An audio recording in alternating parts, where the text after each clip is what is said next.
Ang Vivo Power ay gumawa ng malaking announcement na plano po nilang bumili ng XRP ng up to 65% effective discount. Hindi ito simpleng pagbili sa open market, kundi bahagi ng mas malawak po nilang strategy para palakasin ang kanilang XRP holdings at maging mas involved sa Ripple ecosystem. Kaya pag-usapan po natin kung paano po nila ito gagawin at kung ano ang posibleng epekto nito sa presyo ni XRP.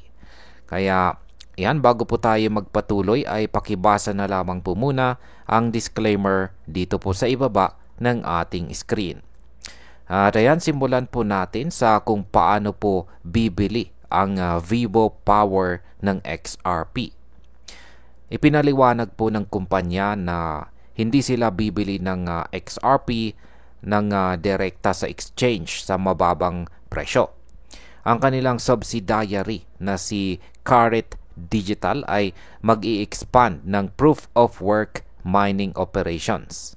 Ang mga token na kanilang mamimina ay i-convert po nila sa XRP dahil mas mababa po ang cost ng pagmina kaysa sa direct market purchase. Nagkakaroon po sila ng effective discount na hanggang 65%.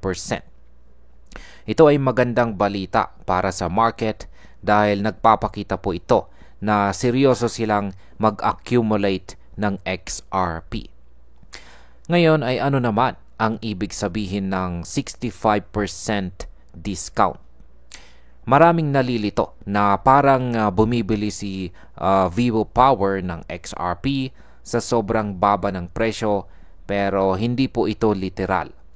Ang 65% ay base po sa difference ng cost of mining at sa kasalukuyang market price ng XRP. Halimbawa, kung mas mababa po ang gastos sa electricity at saka hardware kaysa sa value ng token na minimina, mas mura ang effective cost nila sa pagkuha ng XRP. Kung tataas po ang presyo ni XRP habang mababa pa ang mining cost, mas magiging malaki ang kanilang advantage. Ito ay maaari pong magbigay ng positive sentiment at dagdag demand sa market. Ngayon ay ano po ang plano ng Vivo Power? Bukod po sa pag-convert ng naminang tokens, plano din po nilang kumuha ng equity stake sa Ripple Labs. Ibig sabihin ay hindi lang po sila bibili ng XRP, kundi magiging mas involved po sila mismo sa kumpanya sa likod nito. Ito ay isang malinaw na long-term bullish signal dahil sinasabi po nito na naniniwala ang Vivo Power sa future na XRP bilang bahagi ng kanilang corporate treasury at digital asset focus. Ano naman po ang mga risk ng planong ito? Tulad po ng ibang mining at saka crypto strategy, may kasamang risk ang plano ni Vivo Power.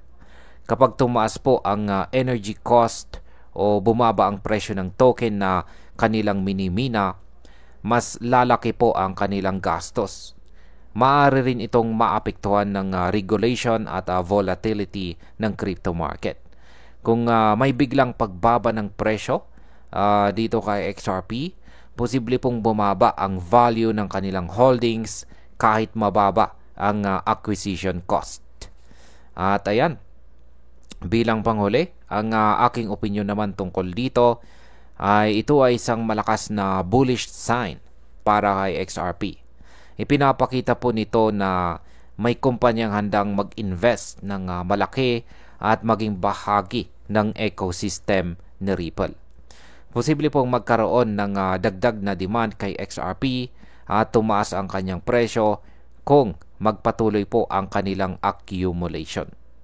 Pero bilang mga traders at investors, dapat pa rin po tayong maging maingat dahil may posibilidad pa rin po ng price correction kung bumigat ang selling pressure. At ayan, hanggang dito na lamang po tayo sa video na ito mga ka-crypto. Maraming salamat sa panunood.